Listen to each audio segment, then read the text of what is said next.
Hello বন্ধুরা, কেমন আছো সবাই? আশা করছি ভালোই আছো। আমি সায়নদা আর তোমরা দেখছো রামধনু। এখানে আঁকা দেখানো নয়, আঁকা শেখানোও হয়। তো আগের ভিডিওতে তোমাদেরকে দেখিয়েছিলাম সিনারি করা, ফিগার করা। এবার একটা সিনারির মধ্যে ফিগার অ্যাড করা। এবার যে সিনারিগুলো করেছিলাম সেই সিনারিগুলো সকালে করেছিলাম এবং পরিষ্কার আকাশ করেছিলাম। তো আজকে যেটা করব সেটা হচ্ছে গিয়ে মেঘলা আকাশের মধ্যে, বৃষ্টির ওয়েদারের মধ্যে একটা মানুষ যাচ্ছে। তো প্রথমেই মানুষটার মাথা দিয়ে শুরু করব। প্রথমেই কোনো ছবি করার জন্য প্রথমে মাথা করতে হয় কোনো ফিগারের। তো ফিগারটা করার জন্য প্রথমে মাথা করলাম, তারপরে মুখটাকে কমপ্লিট করে গলা, যে মানুষটা যে গেঞ্জিটা পরে আছে গেঞ্জিটা করলাম, করে হাত, যে একটা হাতে ছাতা ধরে আছে বৃষ্টি পড়ছে যেহেতু, তো যে হাতে ছাতাটা ধরে আছে ছাতাটা ধরা হাতটা করলাম, করে ছাতাটাকে করে দেবো।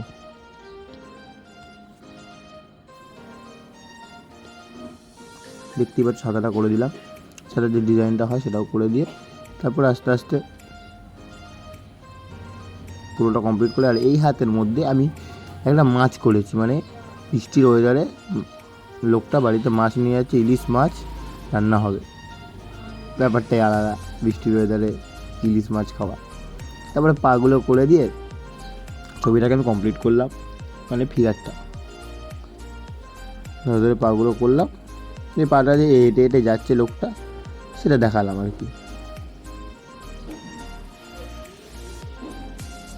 তারপরে চোখ মুখটা করে দিলাম, আমার ফিগার কমপ্লিট। এবার রাস্তাটা করবো, যে রাস্তাটা দিয়ে হেঁটে যাচ্ছে, এখানে একটা ঝোপ টাইপের করে দিলাম ছোটো বড়া দুদিকেই।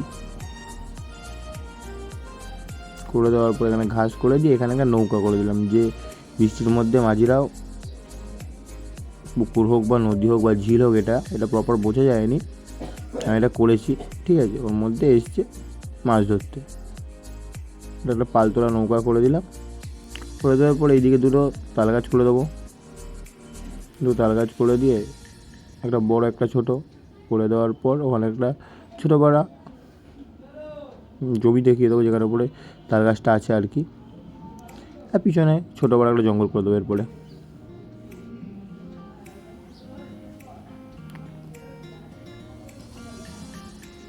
করে এখানে একটা ছোটো গাছ করে যে মেঘ দেখাতে হবে আমাদেরকে আকাশে, কারণ এটা বৃষ্টির ওয়েদার। বৃষ্টির ওয়েদারে মেঘটা দেখিয়ে দিলাম। এবার আমার ছবির আঁকা মোটামুটি কমপ্লিট হয়ে গেছে, পুরোই কমপ্লিট। এরপর এর ওপর আমি কালার চাপাবো। কালারের জন্য প্রথমেই তোমাদের আগের ভিডিওতেও বলেছিলাম যে সাবজেক্ট আমাদেরকে আগে করতে হবে। তো এখানে আমাদের সাবজেক্ট হচ্ছে ফিগারটা। তো আমি সাবজেক্টের দিক থেকে আগে এসেছি। তো ছাতাটা প্রথমে করলাম, ছাতার ভিতরের অংশ করব। ছাতার বাইরেটা করেছি গ্রে দিয়ে, ভিতরের অংশ করব ব্রাউন দিয়ে, ডার্ক ব্রাউন দিয়ে, যাতে একটু ডিপ বোঝানো যায়। ভিতরটা তো আমাদেরকে প্রপার বোঝাতে হবে না, তো এই জন্য ব্রাউন দিয়ে ডার্ক ব্রাউন দিয়ে দিয়েছি। লাস্টে হালকা গ্লাস মার্কে দিতে হবে, একটু ব্ল্যাক স্টোন চলে আসে। চুলের জন্য যে কালারটা হয় ডার্ক ব্রাউন দিয়ে, প্রুশিয়ান ব্লু দিয়ে আবার ডার্ক ব্রাউন, তাহলে চুলটা কালো হয়ে যাবে। আমি সেটাই করেছি, দেখতেই পাচ্ছ। তারপরে চলে গেছি স্কিন কালারে, পুরো মানুষটা স্কিন কালার ধরে ধরে করে দিয়েছি। আর যে গোপটা আছে, গোপটা আমি করে দিয়েছি এখন স্কিন কালার দিই, পরে গ্লাস মার্কিং দিয়ে। গোপটা যেহেতু পাতলা জিনিস, তো সেটা আমি করে দেবো। আর এই মানুষটার গায়ে আমি হালকা করে ইয়েলো কালার দিয়ে দিয়েছি, যাতে একটু ইয়েলো স্টোন চলে আসে। তারপর ব্রাউন দিয়েছি একটু ব্ল্যাক স্টোন দেখানোর জন্য, শ্যাডো দেখানোর জন্য আর কি। তারপর গেঞ্জিটার কালারে চলে গেছি। গেঞ্জিটার কালার আমি দিয়েছি অরেঞ্জ দিয়ে রেড। গেঞ্জিটাতে অরেঞ্জ দিয়ে রেড দিয়ে আমি গেঞ্জিটাকে কমপ্লিট করলাম হালকা করে। তারপর প্যান্টের দিকে চলে যাবো আস্তে করে। প্রথমে প্যান্টের কালারটা ভাবছিলাম কী দেবো, তারপর বললাম যে একটু তাহলে ডিপি দেওয়া যাক। তো ইয়েলো কালার দিয়ে ব্রাউন দিয়ে ডার্ক ব্রাউনের শেডিং দিলাম প্যান্টটাতে। তাহলে দেখতে হবে প্যান্টের বেশ কালারটা জামার কালারটার সঙ্গে ম্যাচ করেছে, সেই জন্য এটা দেওয়া। তারপরে যে ছাতার হাতলটা ছিল সেটার জন্য ব্রাউন দিয়ে ডার্ক ব্রাউন দিয়ে দিলাম, আর মাস্টার কালার গ্রে করে দিলাম। এরপরে আকাশের দিকে চলে গেলাম। আকাশে প্রথমেই আগে সাইড বাই সাইড কার্ভ করে আপ টু ডাউন, সেটা দিয়ে আগে গ্রে দিয়েছি। গ্রে দেওয়ার পর তারপরে গ্রেটাকে যেমন আকাশে কালার হয় তেমনভাবেও দিয়েছি একবার। তারপরে স্কাই ব্লু, কোবাল ব্লু, দুটো কালার দিয়ে ওইটা গ্রেটার সঙ্গে মিশিয়ে দিয়েছি ওপরের মেঘটাতে। নিচের মেঘটাতেও সেম করব, আর তার পাশের মেঘটাতেও সেম করব। জিনিসটা দেখতে পাবে। প্রথমে গ্রেটাকে প্রথমে কার্ভ হিসেবে দিয়েছি, তারপরে সোজাভাবে দিয়েছি, তারপর ব্লু স্কাই ব্লু, তারপর কোবাল ব্লু। এই দুটো দেওয়ার পর লাস্টে প্রুশিয়ান ব্লু দিয়ে জিনিসটাকে আর একটু ডিপের ব্যাপারটা বুঝিয়েছি, ডিপ জায়গাটা নিয়ে গেছি যাতে জিনিসটা আর একটু ডিপ লাগে, আকাশটা যে মেঘলা আছে, বৃষ্টি হচ্ছে, জিনিসটা বোঝানো যায়, সেটাই আমি করেছি এখানে। দেখতে পাচ্ছ করে দেওয়ার পর নিচের যে একদম মেঘটা সেটাতে আমি হালকা করে গ্রে দিয়ে কিছু কিছু জায়গায় হালকা হালকা ব্লু টোন দিয়ে দিয়েছি। পুরোটাতে দেখতে পাচ্ছ গ্রে দেওয়ার পর কিছু কিছু জায়গায় মাঝখানে হালকা হালকা ব্লু দিয়ে দেবো। এবার ওপরে ডিপ করে ব্লুটা দিয়ে দিয়েছি যাতে ডিপ ভাবটা বোঝানো যায় ভালো করে। পুরোটা সমানভাবে দিয়ে দেওয়ার পর এবার উপর থেকে নিচের দিকে নামবো। কিন্তু এখানে একটা জিনিস আমাদের ভুল হবে, যেটা দেখতে পাবে যে আমার উপর থেকে নিচের দিকে নামছি, ফিগারটা প্রথমে করে নিয়েছি, কিন্তু যখন করে নেওয়ার পর ওপর থেকে নিচে যাবো না, আমাদের হাতটা বারবার ফিগারের ওপরে পড়বে, তো মোমরং তো স্প্রেড হওয়ার চান্স থাকে বেশি। হাতটা আমি যে ঘষছি মুখের ওপরে পড়বে, বডির ওপরে পড়বে, সেই জন্য ঘষাঘষিতে স্প্রেড হওয়ার চান্সটা থাকে। তো সেই জন্যই আমি আগে উপর থেকে নিচে নামতে বলি প্রতিটা ছবিতেই, ফিগারটাকে একটু পরে করলে অসুবিধা হয় না। তো তারপর দেখতে পাচ্ছ যে যেখানে গাছে গাছে কালার ছিল সেখানে লেমন হলো দিয়ে লাইট গ্রিন দিয়ে দিচ্ছি, এবারে মিডিয়াম গ্রিন দিয়ে দেবো। এরকম মিডিয়াম গ্রিন দিয়ে দিচ্ছি। আর এটা যেহেতু বৃষ্টির ওয়েদার, সেই জন্য গ্রিনটা একটু বেশি করে ফোটাতে হবে, লাইটের ভাগ কম থাকবে, যেহেতু লাইট পড়ছে না, অন্ধকার হয়ে আছে আকাশ, তো সেই জন্য আমি ডিপটা একটু বেশি বুঝিয়েছি ছবিটার মধ্যে, মানে গাছে বাছের ক্ষেত্রে। আর জল পড়লে গাছের পাতা দেখবে বেশি উজ্জ্বল হয়ে ওঠে, সবুজ জিনিসপত্র, তো সেই জন্য এটাকে আরেকটু উজ্জ্বল করার জন্য মিডিয়াম গ্রিনের পরে ডিপ গ্রিন দিয়ে হালকা করে পলিউশন ব্লু দিয়ে দিয়েছি, যাতে একটু ডিপ ব্যাপারটা বোঝা যায় ভালো করে।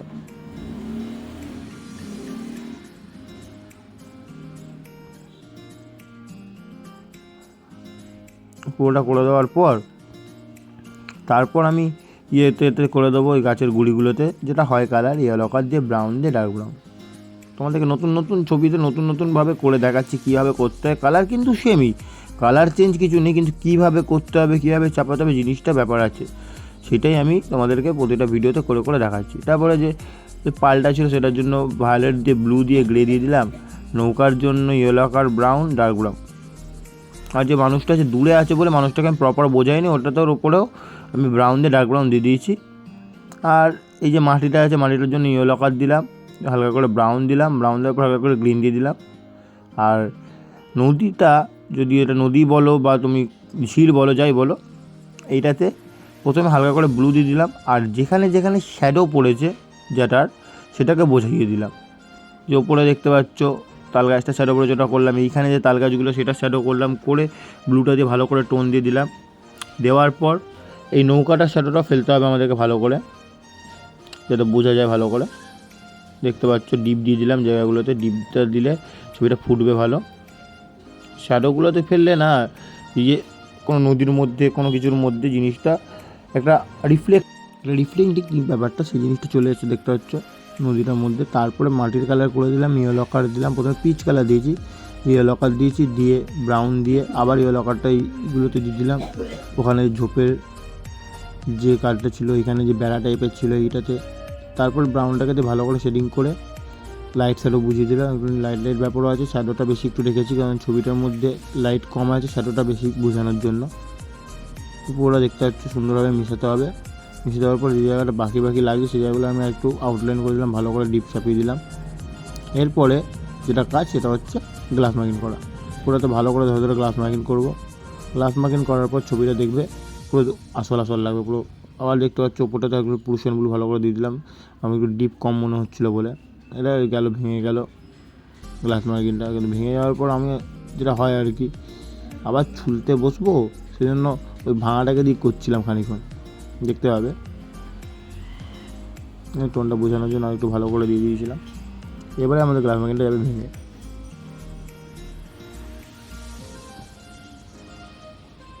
ছাতাটা করে নেবো, সব কিছু পরপর যেমনভাবে করে নেবো। আর গ্লাস মার্কিং চেষ্টা করতে একটু ধরে ধরে করার। গ্লাস মার্কিং ডিপ হোক অসুবিধা নেই, কিন্তু গ্লাস মার্কিং মোটা করে কখনো দিতে নেই, গ্লাস মার্কিং দিতে হবে সরু করে, যাতে প্রতিটা আউটলাইন ফুটে ওঠে খুব সুন্দরভাবে।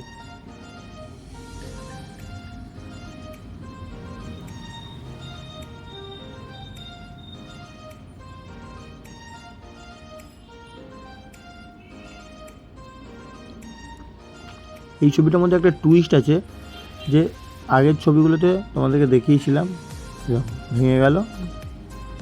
আগের ছবিগুলোতে তোমাদেরকে দেখিয়েছিলাম যে নর্মাল গ্লাস ম্যাগনেট করে দিলাম, কাজ খেলা শেষ হয়ে গেল, কাজ শেষ হয়ে গেল। কিন্তু এটাতে একটা টুইস্ট আছে, তোমাদেরকে পরে দেখাচ্ছি। দেখতে পাচ্ছ গ্লাস ম্যাগনেট ভেঙে যাওয়ার পর হাত দিয়ে শুধু সিজটাকে দিয়ে করেছিলাম, কিন্তু খুব অসুবিধা হওয়ার পর তোমার ছুলে আবার তারপর শুরু করলাম। তো পুরোটা গ্লাস ম্যাগনেট করে দেওয়ার পর টুইস্টটা হচ্ছে এটাই, যেখানে নদীতে যে টোনটা হবে, জলের যে টোনটা সেটা বোঝাতে হবে, আর বৃষ্টিটাকে ধরে ধরে করতে হবে। এই দুটো জিনিস এটার মধ্যে এক্সট্রা আছে। নর্মাল কি হয়, যে গ্লাস ম্যাগনেট করে দিলাম তো পুরোটা আউটলাইন করে দিলে ঝামেলা শেষ হয়ে যায়, কিন্তু এটাতে সেটা নয়। এটাতে পুরোটা করার পর এবার যে নদীতে দেখতে পাচ্ছ, নদীর যে টোনটা সেটা বুঝিয়ে দিয়েছি। এখানটা ওরা হালকা ডিপ দিয়ে ধরে ধরে ধরে ধরে দেওয়ার পর এবার ওপর থেকে বৃষ্টিটা বোঝাচ্ছি ভালো করে। দেখো বৃষ্টি যে পড়ছে, বৃষ্টিটাকে ধরে ধরে ধরে ধরে করতে হবে। প্রতিটা বৃষ্টির ফোঁটা আমাকে ধরে ধরে করতে হয়েছে। বৃষ্টি হচ্ছে এটা আদৌ, ওটা আমাকে বোঝানোর জন্য।